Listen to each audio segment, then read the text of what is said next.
Oh, all right. Well, let's see if things work when our callers call in, because I've got somebody on the line, and what I'll do is I'll cut myself out of here and see if that's working while my engineer goes. And let's see. I bet I know who this is. I bet this is our friend Joe. Okay, and let's see. Hi, welcome to Madam Perry Salon. Come on in and talk to us and talk to Jeff. Hey, can you hear me, Jeff? Yeah, I can hear. Who's speaking? Jeff, this is Joe Milliken. Oh, hey, Joe, how are you? Yeah, I can hear you fine. I tell you, from experience, I was a guest on Madam Perry's show about a month ago to talk about the Ben Orr book that I wrote, and yeah, I had the same. Oh, you did? Great. I had the same sort of problems hearing. Not as bad as I guess you're hearing, because I could hear her, but I was having some issues too. But I am glad that you can hear me. I can. How are you doing? I'm doing okay. I wanted to call in and say hi to you. I know we haven't talked in a while, but first I just wanted to say hello, and I know we haven't talked in a while, but I wanted to thank you for participating in my book, and I know how close you were to Ben Orr and how much you loved him, and it really meant a lot to me that you gave me your insights on Ben, and you provided me with some photos for the book. So the first thing I wanted to say was just to thank you for everything you did in participating in my book. Well, you're certainly welcome, Joe, and Ben obviously was a very special person to me. And I did enjoy hearing your interview. I do have to point out a couple of things, though, that I think there was one point during the interview where you said that Pat Travers reached out to Ben to see if he'd be interested in joining the project. Okay. And that didn't happen. Ben and Pat came in simultaneously. And what happened, and I went back and referred to the book, and you seem to have gotten the facts pretty spot on in your book, but Michael Cardelloni, who a lot of you might know is the drummer in Lynyrd Skynyrd currently. Right. And before that, he was with John Fogerty and Damn Yankees and several different groups, and he was living in Atlanta at the time. And he and I had gotten together. We had a mutual friend. He was dating a girl that we both knew, and we'd get together, and we were hanging out. We jammed at a club one night, and he said, yeah, we ought to put something together while I'm here. I'm not really doing anything. He was just kind of pursuing his art. And I said, yeah, well, maybe so. So we got together with my friend Derek St. Holmes. We were at a place in Atlanta called The Tavern, which was just basically a restaurant. And a gentleman by the name of Dave Purcell came up, sat with us, and asking us what we were doing, what our plans were, and we told him, we may put something together. And Dave actually was the person who said, you ought to really round this thing out and make this thing a, whatever you want to call it, quote, a super group but get two other notables and really make this something special. So we said, okay. And we all started throwing names into the hat. And I was, at that time, a big Cars fan. And I mentioned Ben's name, and Derek said, he said, I can get in touch with Elliot Easton, which he did to get Ben's contact. And I believe it was Derek that said, I wonder what Pat Travers is doing. And that actually happened simultaneously. So we reached out to both of them at the same time. I see. They ended up coming to Atlanta for the very first get-together, or rehearsal, if you will. And on that same day, Michael told us that he had been offered an audition with Skynyrd. And we just kind of laughed and chuckled, because we said, well, isn't that quaint? All of a sudden, the guy that's one of the originators of putting this project together is now got to leave. Yeah, right. Got to leave, and we haven't played the first note yet. And so Michael said, he goes, well, it's not written in stone yet, and we'll see what happens. And I said, well, Michael, I said, I know how you play. I think you'll, and I, of course, being very close to all the guys in Skinner, I said, I think you'll probably get the gig. So in the meantime, Pat, we started playing a few tunes and going over some things, and Pat kind of nonchalantly said, don't worry about it. So what do you mean, don't worry about it? He goes, well, I'll call my friend Liberty DeVito. And I remember thinking, yeah, right, you're going to call Liberty DeVito. And he goes, yeah. He says he lives down the street from me in Orlando. So make a long story just a little bit longer, he gets on the phone, goes over off to the side at the rehearsal studio, and he's talking to somebody, and it's Liberty. And he hangs up. He goes, he's in. I said, you're kidding me. He goes, yeah. He said he was just off the stage with Billy Joel at Madison Square Gardens. He goes, they're done for a while, and he wants to be a part of the project. So next thing you know, Liberty shows up, and we've got big people. Well, I will say that I guess I'm happy that you said I got the facts right in the book. So that's the important part, and I think maybe over time I might have just kind of mixed things up a little bit. And I was a little nervous, I must admit, talking on the radio, so maybe that's kind of how it happened. But I am relieved that you said that I seem to have gotten the facts right in the book, so that's the important part to me. Well, and I'll tell you, Joe, you shouldn't feel bad at all, because in the last few days I've had several conversations with not only Michael Cardelloni, but with Derek and Joe DeLero, who was our front of house sound mixer and road manager, and Liberty, about some chronological facts, if you will, on when certain things happened. And guess what? Everybody had a different answer. And we were in the band, right? I mean, literally. And I'm going, okay, wait a minute. So, I'm talking to Michael, and Michael says, wait a minute, I have like almost a photographic memory. I remember exactly what happened. And then someone else said, no, this is what happened. And we finally got to it. So the point is that that was a long time ago, 20 years. And you convince yourself that something happened, and it just changes. Everybody's perception is a little bit different. But anyway, like I said, your research and the interviews that you did with all of us were spot on in the book. And there's actually one other thing I'd like to bring up too, just because I enjoyed, like I say, hearing your take on it. And it's very difficult, and you pointed it out yourself, talking about somebody that or writing a book about somebody that you've never met. That's hard. And kudos to you for pulling it off. But you'd mentioned that Ben was an introvert. And he was not. And the reason why he wasn't is I like to think more of Ben as he spoke when he had something to say, which sometimes comes off as being shy or aloof. But he, I'm not so sure, and I guess technically you could say that somebody can walk on stage and perform like he did, and still be an introvert. Maybe that's their release. But I saw when Ben was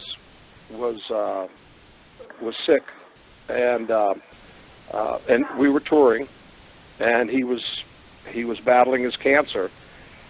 And he would spend time talking to people who had either battled cancer themselves, were just curious, were going through some other trauma in their life, and Ben would take enormous amounts of time being very candid with these folks and talking to them. That's not an introvert. An introvert runs and hides. And Ben was the farthest thing from being an introvert. He was just, he was a bit of a quiet person. When you got to know him, and once you were, accepted in his circle, so to speak, because he was wary. He was, and we all, we all have different personalities, and so he was a little bit wary. But then we started to bond quite a bit. And obviously, being 5 musicians in a band, that's the greatest bond you can have as far as really understanding how everybody operates and how their minds work and whatever. And that was a side of Ben that he was very, very forthcoming with people, loved the human contact. And like I said, the only thing that would maybe have not defined him, but given you the impression that he was an introvert, was that he wasn't a man of many words. But when he said something, it meant something. Well, I did learn through all the interviews I did that, people would say that once he got to know you and trusted you, then he would open up to you. Absolutely, absolutely. And become much closer. Yeah, that's really cool. I appreciate the insight. I have a couple more quick. I know there's probably other people that need to talk to you, so I don't want to take up a lot more of your time. Another thing I wanted to mention was I really appreciate the help that you have given to Donna Neal. I'm friends with Donna. She is the PR person for my book and helps me promote the book, and I know that you have helped her in creating a Big People page on Facebook, and I've really enjoyed that. I've contributed a couple photos to it, and she's a good friend of mine, and I really appreciate you taking the time to help her with that page. So I wanted to mention that quickly. Yeah, that's my pleasure. Donna is fantastic, and Liberty DeVito put me in touch with her. I'm not a Facebook person. I don't have a Facebook account, and so it was through Liberty that I reached out to Donna. But I was very, very impressed. And I mean, first of all, when somebody can show you things, be it in print or things that happened that you don't even remember or didn't know happened, that's pretty impressive. I mean, she really, really does her homework, and beyond that is just an absolute true fan of the Cars music and in particular of Ben. So it's been my pleasure to help her out and be part of it. Yeah, there's no doubt. I knew that right away, and that is why I wanted her. I wanted to work with her. I mean, both of my book events that I did one here in Vermont, in the town where I live, but I also did one in Cleveland, in Ben's hometown, and I did one in Boston, where the Cars broke out, and she helped me organize both of those events. And she was instrumental in helping me get a book deal.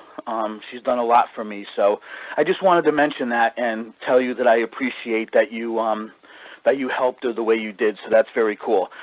Here's my last thing. I actually do have a question. Okay. I know that Big People, you guys were really starting to build momentum. When Ben was diagnosed. I mean, you were opening shows for Styx, you were participating in these festivals, and I know that you guys, I feel like, even though I never got to see you guys live, I feel like you guys were really starting to build some momentum.